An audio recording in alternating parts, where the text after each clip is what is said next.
வணக்கம்.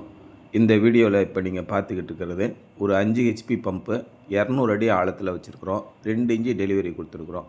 இங்கே நம்ம யூஸ் பண்ணியிருக்கிறது எல்லாமே மோனோக்ரிஸ்டலைன் பேனல் தான் யூஸ் பண்ணியிருக்கிறோம். அதனால் காலையில் ஒரு 8 மணிலேருந்து சாயங்காலம் 4 மணி வரைக்கும் இந்த பம்போட இறைப்பு திறன் இருக்கும்.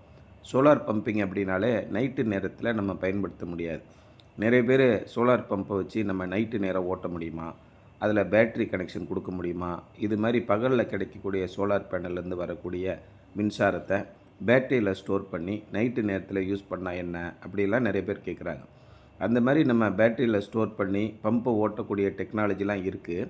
ஆனால் செலவு ரொம்ப ரொம்ப அதிகமாகிடும். பகலில் சோலார் பேனல்லேருந்து எந்த விதமான பேட்டரியோட இணைப்பு இல்லாமல் நேரடியாக மோட்டாருக்கு போகிறதுக்காக விஎஃப்டி அப்படின்னு ஒரு டிரைவை நம்ம யூஸ் பண்ணுறோம். இந்த விஎஃப்டி டிரைவ் என்ன பண்ணும் அப்படின்னா, சோலார் பேனல்லேருந்து கிடைக்கக்கூடிய மின்சாரத்தை நேரடியாக பம்புக்கு 3 ஃபேஸ் மின்சாரமாக மாற்றி கொடுக்கும். சோலார் பேனல்லேருந்து டிசி கரண்ட்டு தான் வரும். இந்த டிசி கரண்ட்டை ரொம்ப தூரம் எடுத்துகிட்டு போகக்கூடாது. ஒரு 10 அடி 15 அடி 20 அடிக்கு உள்ளேயே நீங்கள் யூஸ் பண்ணிங்கன்னா டிசி கரண்ட்டில் இழப்பு எதுவும் ஏற்படாமல் நேரடியாக அந்த டிரைவுக்கு போய் டிரைவ்லேருந்து 3 ஃபேஸ் மின்சாரமாக மாறி அதுக்கப்புறம் நீங்கள் எவ்வளோ தூரம் வேணால் எடுத்துகிட்டு போகலாம். ஏன்னா ஏசி மின்சாரம் ரொம்ப தூரம் ட்ராவல் பண்ணும்போது அதில் இழப்பு ஏற்படாது. ஆனால் டிசி மின்சாரத்தில் ரொம்ப தூரம் கொண்டு போகும்போது இழப்பு ஏற்படும்.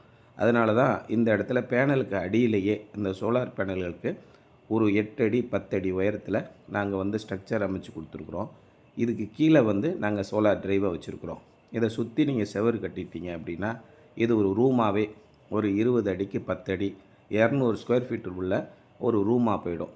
நீங்கள் தோட்டத்தில் மற்ற ஜாமான்களை வைக்கிறதுக்கோ அல்லது உரங்களை வைக்கிறதுக்கோ மண்வெட்டி கலப்பைகளை வைப்பதற்கோ இது பயன்படும்.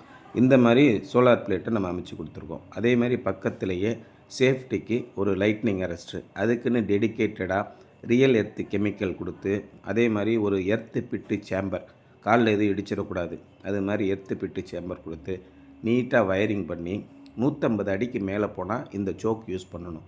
அது ஒரு சோக்கு கொடுத்து, அவுட்புட்டில் ஒரு பிரேக்கர் கொடுத்து, இன்புட்டில் டிசி பிரேக்கர் கொடுத்து, இந்த மாதிரி எல்லா விதமான சேஃப்டியும் பண்ணி கொடுத்து கான்க்ரீட் முதற்கொண்டு நம்மளே பண்ணி கொடுத்துட்றோம்.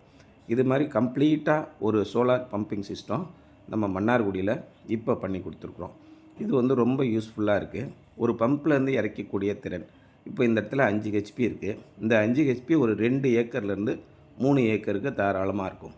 நெல் பாசனம் பண்ணணும் அப்படின்னா 2லேருந்து 3 ஏக்கர் ஒரு 200 அடி ஆழத்தில் நம்ம பம்பு வைக்கிறோன்னா 7.5 ஹெச்பியாக போட்டுக்கணும். ஏன்னா நெல்லுக்கு அதிகமான தண்ணி தேவைப்படும்.